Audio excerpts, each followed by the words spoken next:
Wir haben jetzt einen fliegenden Wechsel mit der Betonung auf fliegend, während das Panel sich hier auflöst und das Neue sich formiert. Ich sage Ihnen auch, warum ich so I can tell you why I rushed the moderators so much. We are going to have a panel with Bettina Cadenbach, who is the Assistant Secretary General for Political Affairs and Security Policy at NATO, and she absolutely has to leave at 12:55, so I would like to get started on time and give this next panel at least these 25 minutes. Because it is going to be another very, very interesting panel, a discussion with young professionals of YATA Germany, the Youth Atlantic Treaty Association. So, as I've said, young professionals who met yesterday and the day before to work on security policy the whole weekend. So they took on the rather daunting task to give us three core issues of these 2 days. So they dealt with the questions of NATO, Russia and China, then an outer space strategy, and third, the issue of climate change. And they are going to hear from 3 representatives of YATA Germany to talk about each of these 3 issues with Bettina Cadenbach. So our panel is being set up, our participants are being mic'd up right now. That gives me the opportunity to thank you very much for asking these excellent questions on Slido. And I wish we had a bit more time for your questions, but we are very much on the clock, and I think we should show our appreciation and respect for all those who've taken 25 minutes out of their very, very strict schedule. So thank you very much, Ms. Cadenbach, for giving us these 25 minutes. We are almost ready. And I would like to ask our participants to step on stage now. Our moderator is going to be Veronika, the president of YATA Germany, who is going to introduce her colleagues. Ms. Cadenbach is there, and Ms. Fucela, the floor is yours. You will have time until 12:55. Und die Damen und Herren hier im Saal, bitte ich wieder, setzen Sie sich gerne wieder auf einen Platz. Wir haben hier fliegenden Wechsel. Please take your seats, everybody in the room. Noch hier bleiben. Setzen Sie sich gerne, sonst gibt das so viel Unruhe. Would like for you to take your seats again, because that would lead to a lot of kerfuffle, and that would be unfortunate. Ms. Fucela. And dear participants of our NATO's Future seminar. Last week, we were invited by NATO Secretary General Jens Stoltenberg at the Youth NATO Summit to think about NATO in 2030. So over the past 2 days, 30 young professionals from 11 NATO and partner countries were working on their recommendations for NATO. This project, NATO's Future, was prepared by the Youth Atlantic Treaty Association, or short YATA Germany, which is a youth organization of German Atlantic Association. We have over 600 members all around Germany and prepare several events on transatlantic security. Madam Ambassador, the participants worked on 3 specific topics, and we will now present you the recommendations in these areas. One group worked on space strategy, second group discussed the climate change, and the third group was discussing the great power competition and the impacts for NATO. Now, I will invite my colleagues, Pieter Brandt and Leonhard Simon, to present our final recommendations. Leo? Thank you very much, Veronika. Ambassador Cadenbach, it's a pleasure presenting you the outcome of our working group on space security. If we think about space security, we might think it's not necessarily important for NATO's future. This seems kind of too much science fiction, much like Star Wars, especially the time when we don't know if there's The Empire Strikes Back or The Force Awakens. Fact is that there are more human activities in outer space than ever before. There's a broad range of actors increasing their activities in space, may it be militarily or economically. And we strongly believe that our future depends on a secure and free space without almost all activities, civil but also military activities, are threatened. The more we have dependency on technologies, on new technologies, this also creates new vulnerabilities. So our recommendations can be summarized under two keywords. On the one side, capacity building, and the other one is confidence building measures. So it has to be clear that space concerns all, even member states without any space assets so far. Therefore, NATO should be a platform for planning, coordinating, and educating human resources, as well as increase technological resources to be able to respond to existing and not yet existing threats. Here, NATO as a platform seems to be a very, very good starting point, developing a common understanding and a common system of tools which all member states can access and can rely on in case of a crisis. On the other side, NATO should work on confidence building among members, but also other actors. There are many actors outside NATO and the EU. It must be clear that space cannot be a warfighting domain, but that a peaceful usage and exploration is desired. Shared developed principles backed by diplomatic initiatives, and the best academic research should be a cornerstone of those efforts. I can conclude here by saying that, in my opinion, space is too important to leave it only to a few actors and players, and it concerns us all. We would like this area to be worked on actively rather than reacting passively to others later. Therefore, to safeguard, as Secretary General Stoltenberg said, to safeguard our future, our freedom, it can only be achieved with a free and prosperous outer space. Thank you. Thank you, Leo. And thank you, Madam Ambassador, for your comments. You want me to start right in on this one, on the first recommendation? Okay, so good afternoon to everybody, and I can assure you that I did the same thing you did. I worked the whole weekend on security policy and defense, and actually I read all 13 essays that you wrote, because I was interested to hear on where you are coming from when you distill from everything that you have discussed the recommendations that you put out here. So what I've seen is, especially when it comes to outer space, there is a lot of what you have proposed that is actually what NATO is already doing.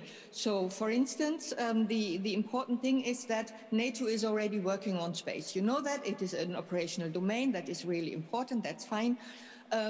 Then we are we are looking at a NATO Center of Excellence on space. So it is something that for quite a long time has been part of our agenda already.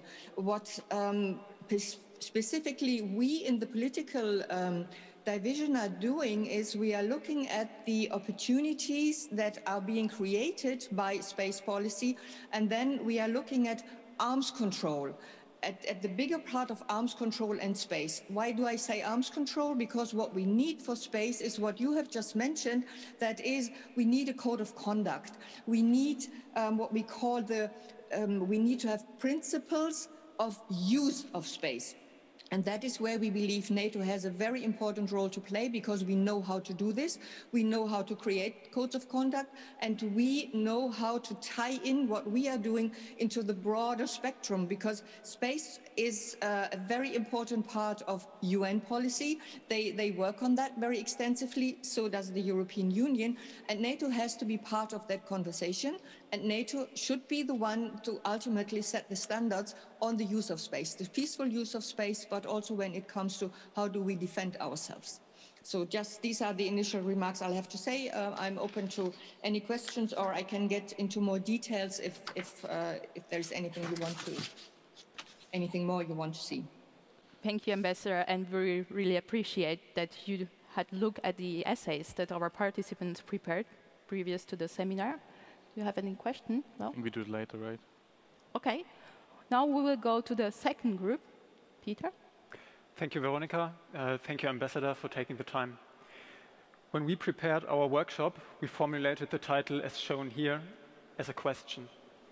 Meanwhile, NATO agreed that climate change is a possible threat multiplier and has to be dealt with urgently. Thus, the question is no longer if, but only how NATO will respond.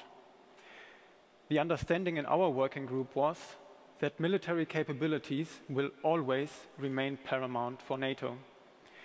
At the same time, the public sector in general, and NATO especially, has to lead by example. Also in the field of climate and environmental protection. The following recommendations therefore cover a very broad spectrum.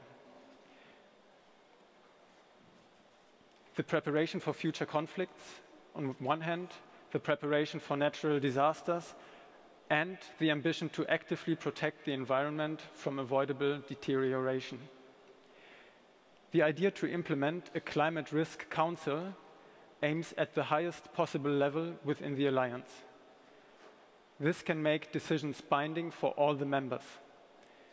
Within the subordinate structures, several possibilities for cooperation outside the alliance have also been discussed. The recommendation for the Green Defense Framework 2.0 is both a recognition and a critique of the existing framework in that regard.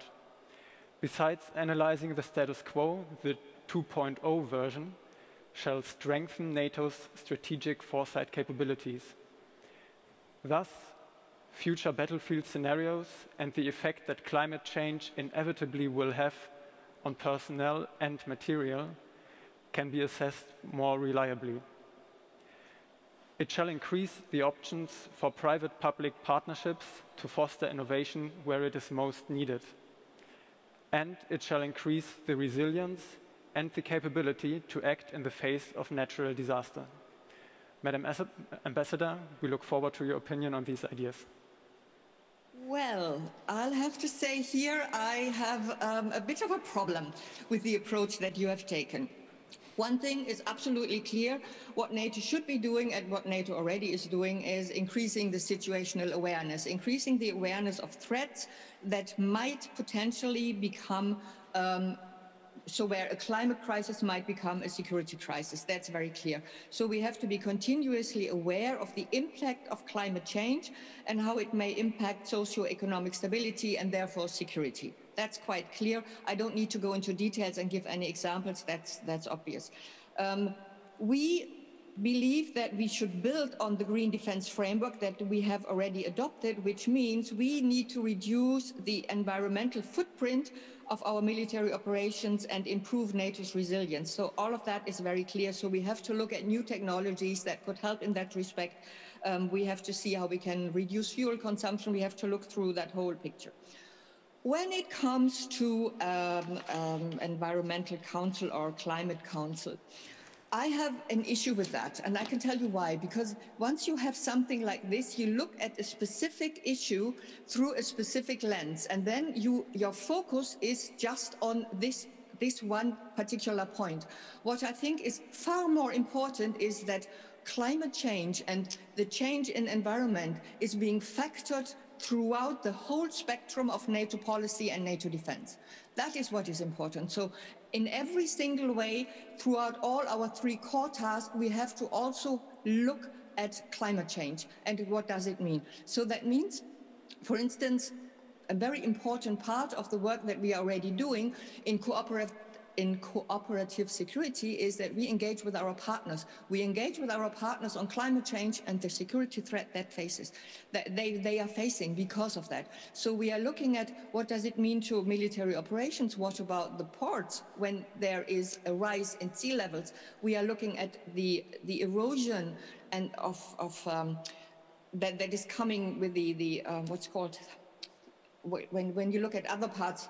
So we are looking at the whole spectrum, at all our partners and how climate change affects them and what does it mean for them, and what are the measures they could take. So I think this is a very important part. When it comes to public and private partnerships, that is a very interesting concept, and that's something where I think we have already started a little bit, because you know that we have the NATO Science and Technology Organization, and they reach out to the private sector, and they are conducting already research, and then they are doing work on that. So how that can be further incorporated, it is an interesting avenue, and something I think we are all very willing to continue and to follow up on. Another part is what I learned from reading through your essays and from your recommendations is that NATO's public profile, our public profile on what we are already doing, that needs to be improved, because we are doing a lot of things already, but it seems that there is not this great awareness of that NATO actually is actively promoting everything that has to do with risk assessment and how can we address climate change. And of course, there is one recommendation that I have seen that you have put out in the essays, which I don't see in your recommendations now, which is following Jens Stoltenberg's guidance. Yes, I think that's what we should be doing on climate change and how we could mitigate this. Yeah. Thank you, Ambassador. Actually, at the beginning, we had thousands of ideas, and at the end, we wanted to present only the essence of them. Now I will present you 3 recommendations from the third group working on great power competition. First, in order to deal with the uncertainty in this world, we think that NATO needs a new grand strategy. Therefore, our first recommendation is that NATO states have to agree on common position towards China, Russia, and other challenges like terrorism and disinformation. We think that this grand strategy should not stop with military issues, but it should also include topics like cyber and economy. Second, before NATO will adopt a new strategy, we were thinking that NATO member states should foster their domestic resilience. And we were listening about it also in the panel discussion before. We all have to do more for NATO. Even national effects such as populism and disinformation undermine NATO as an institution as well. And third, NATO member states should optimize the transnational level of cooperation. We need to strengthen politically the EU-NATO cooperation, the common security and defense policy, and other regional forums. Thank you for your comments on that. Yeah, well, thank you for that. I'll have to say, yes, this is also extremely interesting. Some of what you have suggested is already ongoing work. For instance, when it comes to NATO, members should agree on common positions. That goes without saying, because that is actually the essence of what we are doing at NATO.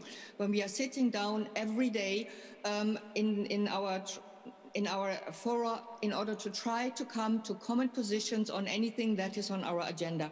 And certainly what we are looking at is always a joint risk assessment of Russian and Chinese activities that could have security implications, because that is what we are looking at. We are looking at the security implications. We are not looking at a common approach to trade agreements or anything, but we are looking at what do activities have to do with our security. We are looking, for instance, at activities that could have an impact on our critical infrastructure, which we need to protect. We are looking at change of supply and see, are we vulnerable there? And if so, what can we do about it? So that is what we are doing. That is actually the essence of what NATO is doing. So we will look, when you say a grand strategy, I assume what you mean is maybe a new strategic concept or anything of the kind. We will see where this goes, because you know that the NATO Secretary General has initiated the NATO 2030 process, as in where would NATO be in 2030, what are the challenges, how can we respond to them. That all of that will factor into this. And then we will see where we will end up with that. So this is an ongoing work, and we are very much looking forward, for instance, to the input of the high-level group of experts who will look through a very different lens at the same kind of topics and issues that we are looking at here as well. When it comes to domestic resilience, yes, for sure, that is absolutely clear. it is of key concern to NATO that allies and NATO's resilience is strengthened. That has multiple aspects, including strong and effective institutions. That's also very clear. That also needs to have a strong pushback against disinformation. And there NATO is really in the lead, because there is enormous work that we are doing, and we are doing it as NATO. We are doing it also in conjunction with other international organizations. So all of that is what we do.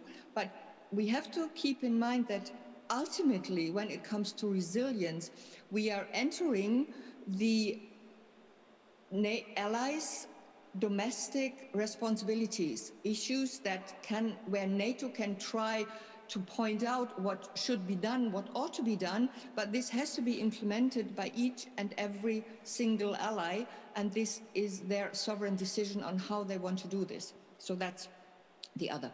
NATO members should optimize transnational level. Yeah, that's absolutely clear. NATO is part of the international community, and we will have to engage with the European Union for sure. We will have to engage with the United Nations. We will have to engage with partners, regional organizations like the African Union, for instance, and others, in order to strengthen. So when we strengthen this cooperation, it is very clear that this will then also strengthen our position vis-à-vis what we call strategic competitors. Having said that, there is another element to it, and that is an important element that we see that we have to do, and that goes through all the three topics that we have been discussing here. NATO always looks at opportunities. So we do not see outer space just as a challenge. We do not see strategic competition simply as a challenge. We also see the opportunities. We are looking for channels of communications. We are looking for a dialogue with Russia. We are looking at a dialogue with China on those topics where we have common concerns. For instance, a dialogue with China on climate change is an important one. A dialogue with Russia on arms control is an important one. So that is what is important, not to forget that competition also means identifying areas of common concern and areas where we could have a common approach. And that is what we are doing here at NATO. So thank you, Madam Ambassador. It was a great last sentence, and thank you very much for your time. We really appreciate it, and it was great to hear your first-hand insights and comments on our ideas. Thank you. Thank you. Damen und Herren, ganz vielen Dank. Mein Mikro geht gleich an. Ich versuche nochmal. Ja, jetzt hören Sie mich. Ganz vielen Dank, Frau Cadenbach, für Ihre Unterstützung. Thank you very much, Ms. Cadenbach, ich weiß nicht, ob Sie das bis nach being here for Brüssel your support. mitbekommen haben, aber als Sie gesagt haben, I don't know if you realized that in Brussels, but when you said that you read all the essays, did you see all the hard eye emojis on the screen? I think that's very interesting. You know, you said we boiled it down to 3 important points, but it is really more interesting to see where you're coming from, why and how you got to the conclusion, to your conclusions. I think this is almost as if I had been part of the discussion, so that was very, very interesting. I can only say that we are very, very grateful that you show so much appreciation for the work of these young researchers. I think many young people are following the discussion today, and seeing it is very motivating. Thank you very much, and have a good day, Ms. Cadenbach. So let's move on to our last agenda point before lunch. Our stage is going to be set up for our next panel, but right now we are going to see an award ceremony. The NATO's Future Prize, Jürgen Bornemann Award, NATO Future Award. möchte ich an der Stelle wirklich auch nochmal sagen, Wertschätzung für die Veranstalter, die Deutsche Atlantische Gesellschaft. So I would like to once more express gratitude for the Federal Press and Information Office, the Federal Academy for Security Policy, and the Deutsche Atlantische Gesellschaft. Thank you very much for also including young people, young researchers, for giving them a platform, giving them the opportunity to discuss with Ms. Cadenbach. And this award will be presented. It is an award for essays, and the laureates are going to win a trip to the US. And I believe one thing that is as important as the trip to the US is that you get space here right now. You will have the opportunity to tell us what your essay is about, what you focused on, and why it matters. So I'm excited to hear more about that. So all of you who are mic'd up already, please step on stage. Mr. Schmidt, Ms. Fucela, and I believe the three laureates are almost ready to step on stage. Okay, so we will hear from Mr. Schmidt first. One of the laureates is joining us digitally, the others will be on. Thank you very much. It is a pleasure that YATA, that has just shown us that it is able to give new impetus to NATO. I mean, we've heard that NATO is already doing a lot. Ms. Fucela, we have a high-level group dealing with NATO, but still having this fresh wind, sometimes the maybe provocative ideas really do us good. So maybe not all your recommendations will pass all the necessary diplomatic channels and roadblocks, but still, you are putting issues that matter on the table, and I believe that your essay competition is doing just that too. YATA, the Young Atlantic Treaty Association Germany, is awarding the Jürgen Bornemann NATO's Future Award. We are remembering our friend General Jürgen Bornemann, who was very, very active for the Deutsche Atlantische Gesellschaft and who also worked with YATA a lot. He recently passed away, and this is an opportunity to remember him and also remember his wife, who also sadly passed away quite recently.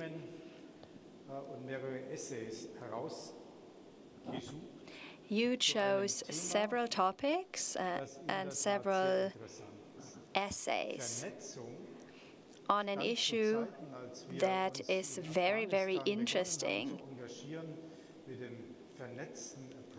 It is networking. When we started our commitment in Afghanistan, then an integrated, networked approach meant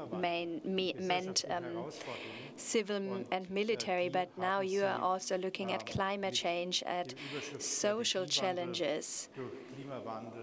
And you chose the heading Strategy Change through Climate Change. So if we're losing permafrost in Russia, then that means that agriculture becomes harder in Niger. When entire islands in Oceania are being flooded, or if even in Brandenburg bodies of water are drying up, then we can see that there are connections. Everything is connected, and we need to adopt our security policy strategy to that. This is not a future scenario, but it is happening right now. So we're going beyond of what we discussed 10 to 15 years ago. It's not just no longer just about the Northwest Passage. So, Ms. Fucela, you asked young people to write essays on this topic, and I am pleased that you are also doing important guiding work for the future. That is noticed in Brussels too. I would like to invite 2 laureates to the panel, and 1 laureate is going to be with us online. So Moritz Holz and Sven Morgen, please step on stage. Hello, Tatjana. Hello, Tatjana. Hello.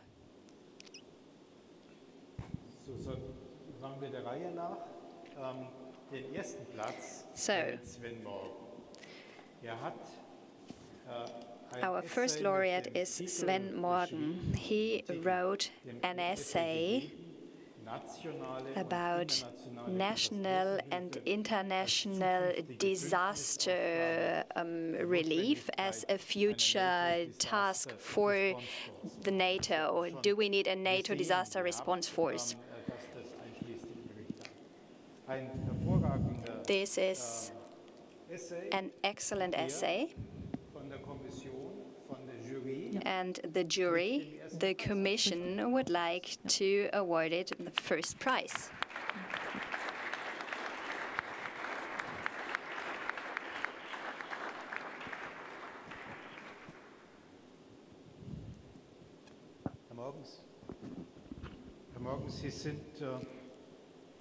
Mr. Morgen,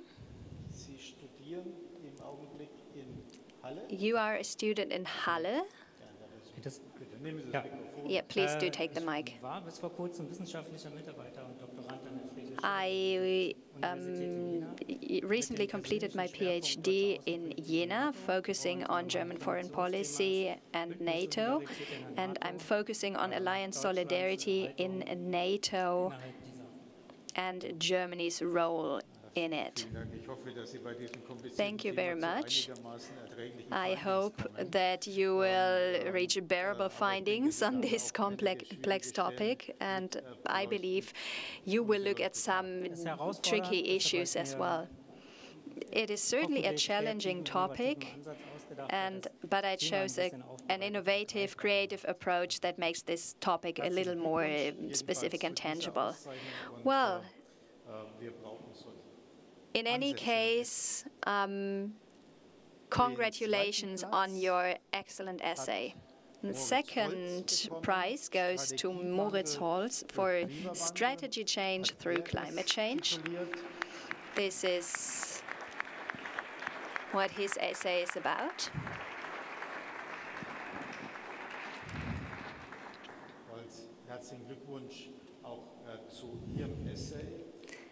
Mr. Holz, congratulations.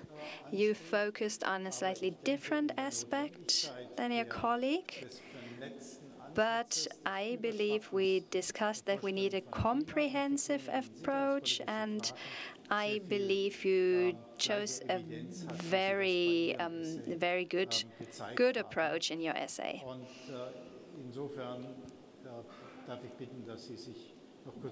So can you please briefly present yourself and your work?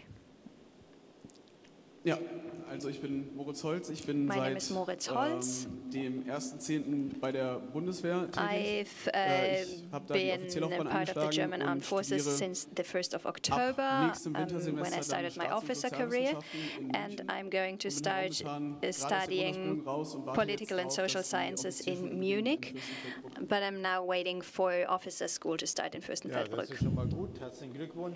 That's great. Congratulations.